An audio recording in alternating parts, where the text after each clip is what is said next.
গিদালদা two gram panchayat আছে, জারিদেলা গ্রাম আছে, যে একদম বর্ডারে আছে। তা ওখানে ফেন্সও নেই। তো ওখানে আজকে সকালে কিছু দুষ্কৃতী এসে অ্যাটাক করেছে। তো একজন মারা গেছে আর ছজন ইনজার্ড আছে। ছজনই কুচবিহারে আছে ভর্তি। তো আমরা যাচ্ছি, দেখছি যে আছে দুষ্কৃতীরা। এটা শোনা যাচ্ছে কি সব বাংলাদেশে পালিয়ে গেছে। তো ওদের আগেনস্ট সঠিক ব্যবস্থা নেওয়া হবে। কি বাংলাদেশি দুষ্কৃতী না এখান থেকে করে বাংলাদেশে পালিয়েছে? সব সম্ভাবনা আছে। লোক তো যে অ্যাটাক করে সব তো এখানকারই লোক। হুম। লোক তো জানে কে কে করেছে, আমরা জানি, মোটামুটি জানি।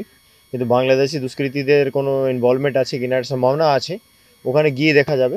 তো আমরা যাচ্ছি, দেখছি। এখন কি কেউ ডিটেন বা কিছু হয়েছে? এখন তো সব পালিয়ে গেছে ওখানে। বাংলা অ্যাকচুয়ালি ও জেডিথেলা গ্রাম আর বাংলাদেশ মধ্যে কোনো ফেন্সিং নেই, কোনো ফোর্স থাকে না। তো ওখানে বাংলাদেশ আসা যাওয়া খুব সহজ, একদম ফ্রি আছে। তো এখন যে আমরা দেখতে পারছি ওখানে সে পালিয়ে গেছে বাংলাদেশে। দেখছি, আমরা দেখি কি কি ব্যবস্থা হবে। বলছি যারা যারা আহত তারা প্রত্যেকে কি বুলেট ইনজুরি আছে? প্রত্যেককে বুলেট ইঞ্জারি এখন বলা খুব মুশকিল। একজন যে মারা গেছে ও প্রচুর কাটস আছে, মানে মনে হচ্ছে ফায়ার আর্মস দিয়ে আর যে শার্প ওয়েপন দিয়ে ওদের অ্যাটাক করা হয়েছিল। তো এখন বাকি ডাক্তার সাহেবরা বলবে। ঠিক আছে, থ্যাংক ইউ।